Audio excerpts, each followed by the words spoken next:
Tai jo, tai žinoma. Kaip man iškart, ta prasme, tau pinigėlius paduoti ar po to? Klausyk, dabar padarom tai greitai, nes neturiu laiko. Tai reikalo, be kalbų jokių gerai, nes turi lėkti iš tikrųjų. Gerai.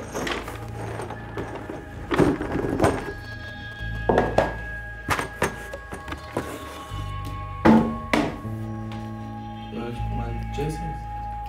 Čia tikriausiai, kur to patogu.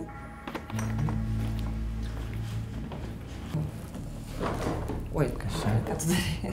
Palauk. Ką tu? Nu, tu žais. Kas nori būti? Ta prasme.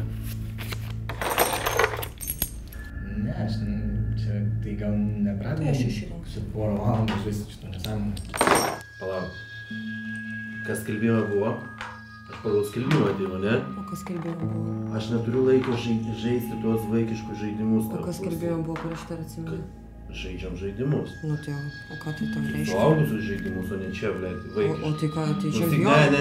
Ne. Čempionatai vyksta dabar. Patrauk. Kažką ginti nesąmonę, man nesvarbu šis, ta prasme. Nesvarbu tau? Ne. Kaip nori?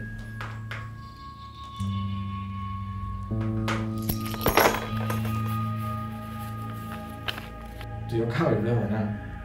Nejuokauju, tai panašu, kad aš Prašau, juokauju. okei, taip, nu aš tau parodysiu, kaip čia viskas vyksta, jeigu tu niekada nesi to daręs. Tu apie ką čia kalbi? Tai dabar jau stumi, kaip suprast, ką čia? Apie ką tu čia kalbi?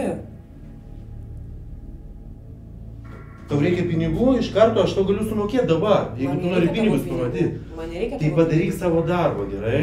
Kokį savo Gerai, darbą? kol kas atrodai, viskas super, mane tenkina.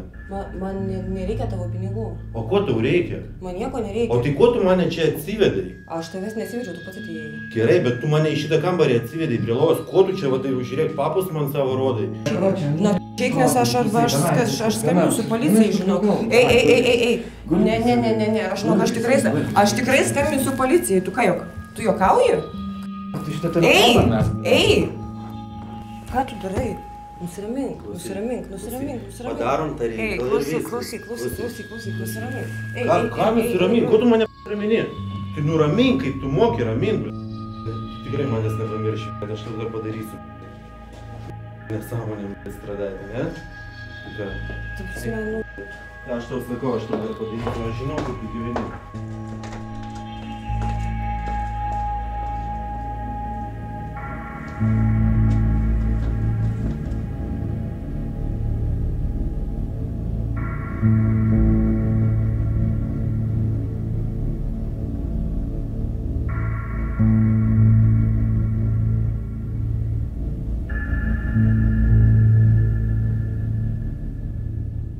Tokie skaičiai yra, kadangi ženkliai, ta prasme, žymiai yra paprasčiau išaiškinti asmenys, kurie verčiasi prostituciją, negu asmenys, kurie perka tą paslaugą.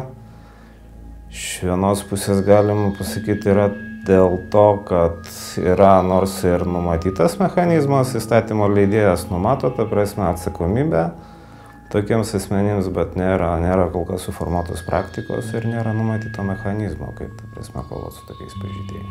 Realiai turi būti sandoris piniginis, kad, ta prasme, susitariam, yra vienos pusės atstovas, yra kitos pusės atstovas, kurį parduoda, kuris perka, ta prasme, ir turi įvykti sandoris.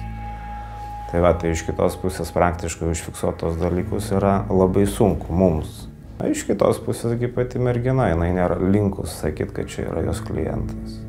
Jinai pastoviai aiškina, kad čia yra arba draugas, arba pažįstamas, arba meilužis. Priemonių metu, jeigu tenka domėtis, skambinant pagal skelbimus, su tikslu nustatyti, prasme, tos pačius asmenys, kurie verčiasi, tai dažniausiai klausimą, ką jūs siūlo, atsako seksas klasikinis, oralinis, analinis.